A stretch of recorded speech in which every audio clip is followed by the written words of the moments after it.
The last I talk about the three will of God. One is the general will of God. That is, the glory of God will fill the earth. So all of us, God has brought us to the earth so that we will reveal his what? His glory. That is why Genesis chapter 1 verse 26, it said, let us make man in our own image. The word image means glory. You see, there is what a word is, and what does the word stand for? Are you getting it? So for example, the surname you carry doesn't belong to you. Do you know your surname is the glory of your family? That is why every member of that family carries the same name. It was a name your great-great-grandfather carried, your grandfather carried, your father carried, and then he also gave it to you.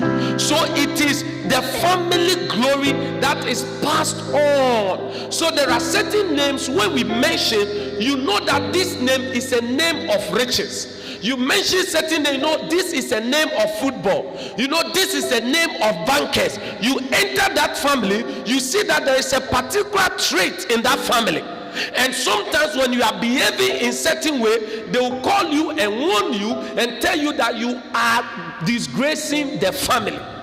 What we call surname is not just a name, it is glory.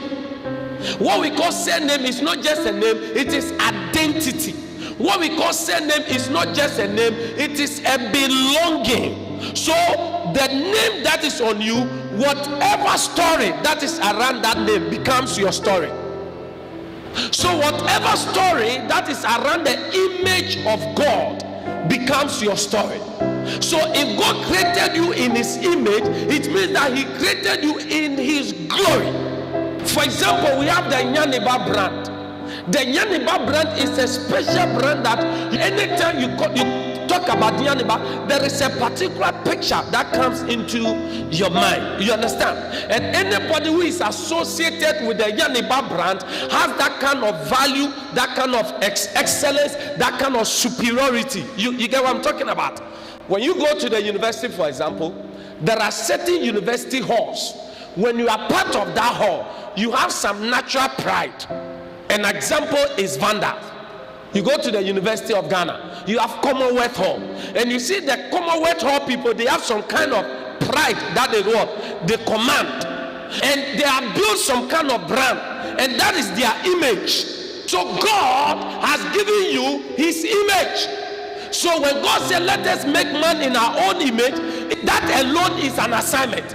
It means that let us put our glory on him, so that as he expands, God said, fill the earth. As he fills the earth, it is the glory of God that is what? Filling the earth. So the purpose of God, the general purpose for all of us, is that the glory of God will fill the earth. So wherever you step, get to know that you are a representation of God's glory. That is why you cannot live your life anyhow. That is why you cannot dress anyhow.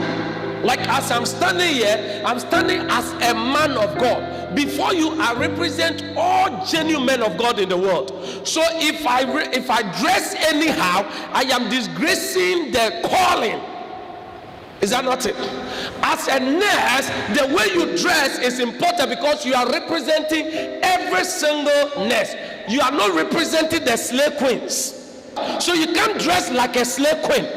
You see, when you know the image you are made of, anytime you are talking, there is a way you think. You are dressing, there is a way you think. You are playing, there is a way you think. Everywhere you go, there is a mindset because you know your image and your identity. In the same way, knowing who you are as a child of God, it affects your purpose, it affects your talking, it affects your career, it affects everything you do. So anything you are doing, what you think about first is the image, the glory of God.